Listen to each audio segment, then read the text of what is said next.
दोस्तों, आज फिर मैं आप लोगों के सामने पुनः एक बार हाजिर हूँ और आज मैं आप लोगों को बताने वाला हूँ पुनर्जन्म।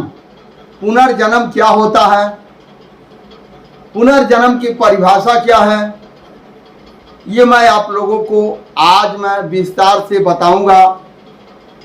तो आप लोग हमारे बुक समरी फिशरमैन इंडिया के चैनल पर वीडियो के अंत तक बने रहिए।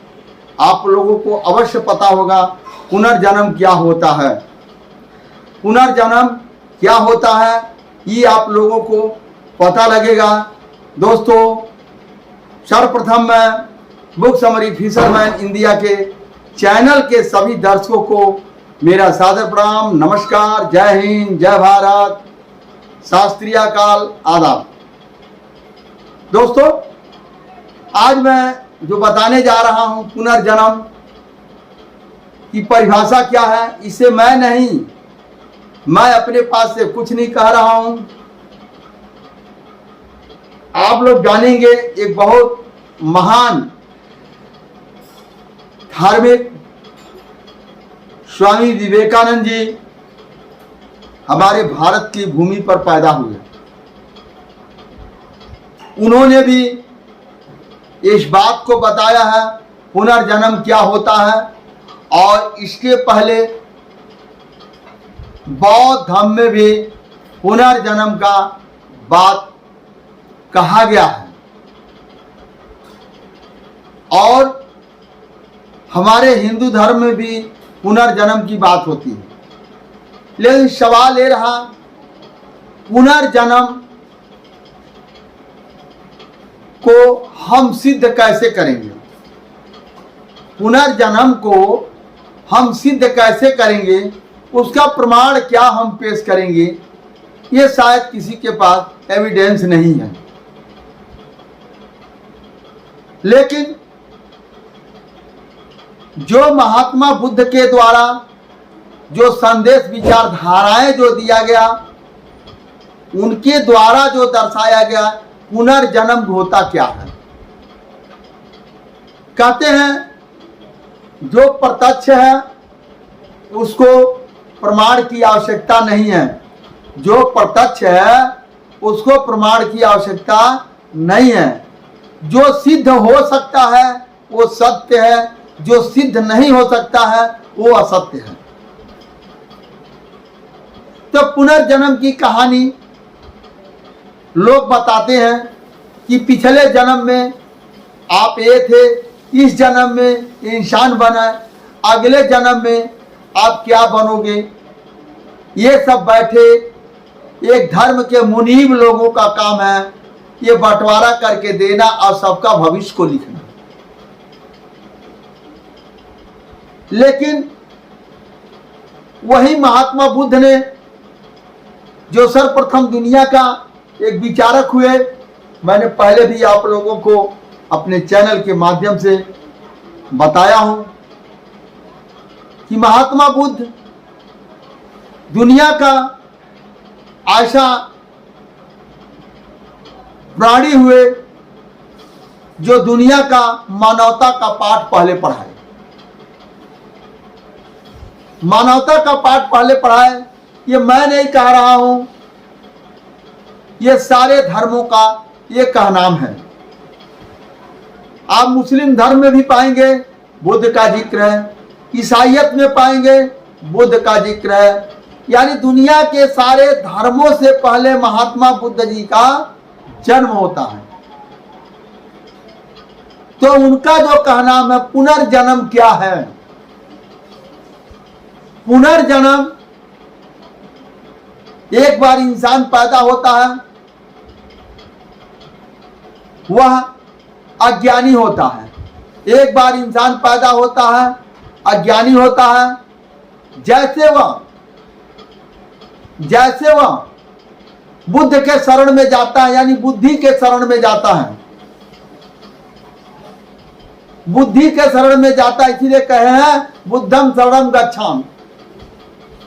बुद्धा एक वैज्ञानिक है और विज्ञान के शरण में जो चला जाता है उसका पुनर्जन्म होता है। इसीलिए कहा जाता है जब आप बौद्ध धर्म को अपना लोगे, मैं किसी धर्म का प्रचार नहीं कर, बौद्ध धर्म का मतलब होता है बुद्धि को जैसे आप अपना लोगे आपका पुनर्जन्म हो जाए। उसको उन्होंने पुनर्जन्म बताया है। जो इस जन्म में जो आप हैं, जब आप ज्ञान की दुनिया में चले गए, विज्ञान की दुनिया में चले गए, तो आपका पुनर्जन्म हो गया, यानी ये आपने एक नई दुनिया को देखा। उसके बाद जो दूसरा जन्म होता है, यूं कहा जाए तो तीसरा जन्म होता है। तीसरा जन्म तब होता है जब आप अपने विचारों से बहुत सारी लोगों को अपने ज्ञान का भंडार उनके अंदर डालने का कार्य करते हैं और आपके ज्ञान से समस्त जीव जगत को, आपके ज्ञान के द्वारा समस्त जीव जगत को जिस दिन भलाई होने लगेगी वह एक महान जन्म कहा जाता है। ये मैं नहीं कह रहा हूं, ये महात्मा बुद्ध के लेखों के द्वारा, सॉरी महात्मा बुद्ध ने कोई लेख तो लिखा ही नहीं, लेकिन महात्मा बुद्ध के वाणियों के द्वारा ये सिद्ध होता है। जो चीज सिद्ध होता है वो सत्य है, जो सिद्ध नहीं होता है वो असत्य है।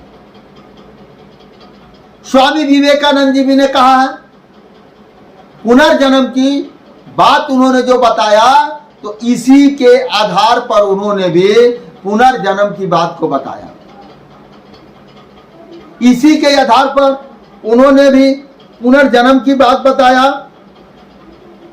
अब आइए, यहां स्वयं को लोग अपने आप को विद्वान मानते हैं, विद्वान कहते हैं। हम आपको बताते हैं इस जन्म, अगला जन्म, उस जन्म की बात को जो हम बताते हैं। लेकिन हम अगर यहीं पर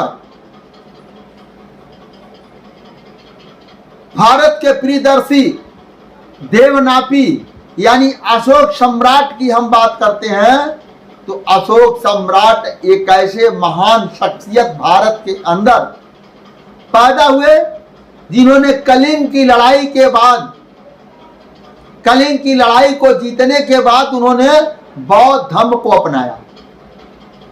उन्होंने बौद्ध धर्म को अपनाया और उन्हें जो है ये धर्म इतना अच्छा लगा कि वो जो है उस दिन से लड़ाई करना उन्होंने बंद कर दिया। क्या हुआ? उनका पुनर्जन्म हुआ। जो लड़ाई करते थे, कत्लेआम होता था, उसको देखकर उन्होंने अपने आप को जब बौद्ध धर्म को अपनाया, उसी को कहते हैं कि पुनर्जन्म हुआ। उसी को कहते हैं पुनर्जन्म हुआ। अब लोगों ने क्या किया? नामों को चेंज करने का जो कार्य लोगों ने किया। जब उनके नामों का अनुवाद कर दिया गया, देवनापी से अशोक सम्राट कर दिया गया, तो एक झटके में वह बौद्ध धर्म से निकल करके हिंदू धर्म में वो प्रवेश कर जाते हैं। जब देवताओं के पकड़ से बाहर, जब तक वो देवनापी रहेंगे तब तक वो देवताओं के पकड़ से बाहर रहेंगे। एक भिक्षु संघ होता है, भिक्षु संघ। आप कहेंगे जो महात्मा बुद्ध में जो धम्म की दीक्षा ले लेता है वो भिक्षु हो जाता है। वास्तविक बात तो भिक्षु हो जाता है,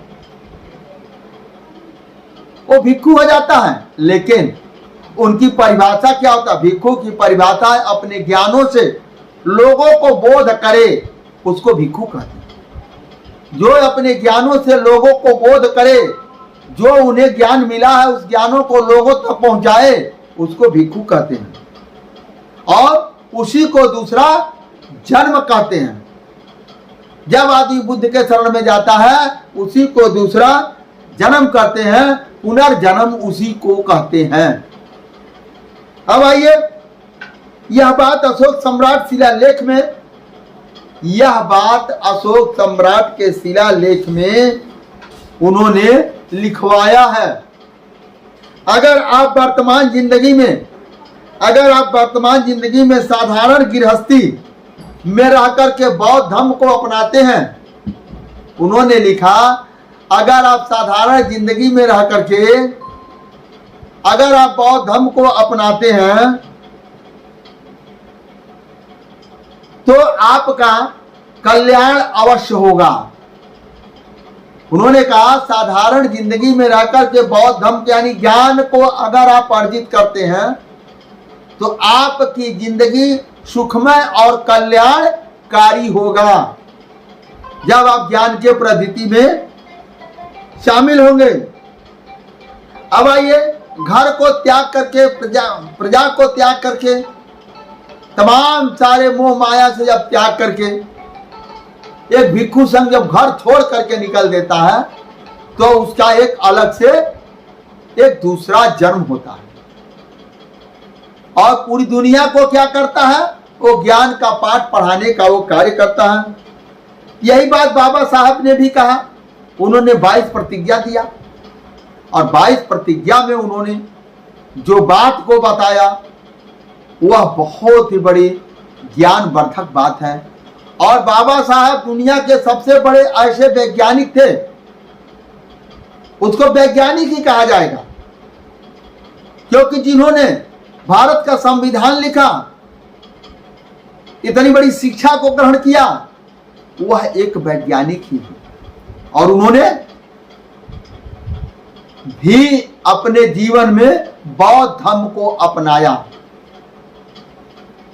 और वही नहीं, भारत को अगर किसी नामों से जाना जाता विदेशों में तो किसके नामों से जाना जाता है, वो महात्मा बुद्ध की धरती के नामों से भारत की पहचान है। महात्मा बुद्ध की धरती से भारत की पहचान है। जो मेरे देश का कोई गणमान्य व्यक्ति या यूं कहा जा मेरे देश के प्रधानमंत्री और राष्ट्रपति तक कहकर विदेशों में जाते हैं तो वो क्या कहते हैं, मैं महात्मा बुद्ध की धरती से आया हूं।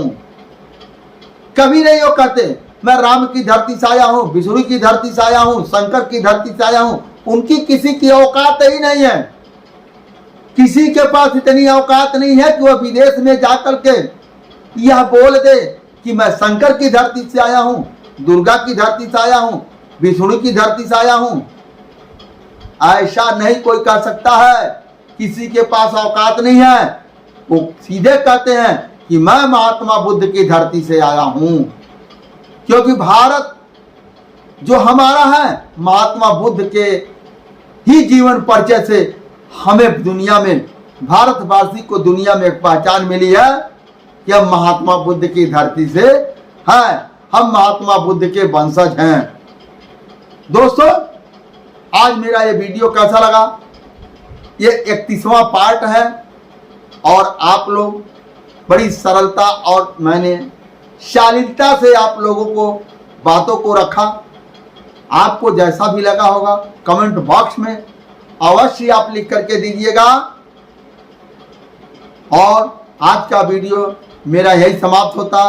पुनः मैं आप लोगों को ये कहता हूँ, अगर आप लोग मेरे चैनल को सब्सक्राइब नहीं किए हैं तो आप मेरे चैनल को सब्सक्राइब कर रहे हैं, सब्सक्राइब करके इसको बेल आइकन को दबा करके ऑल कर दें, ताकि आपको प्रतिदिन कल 32वां पार्ट भी आप लोगों के सामने एक मिले नए विचारों के साथ।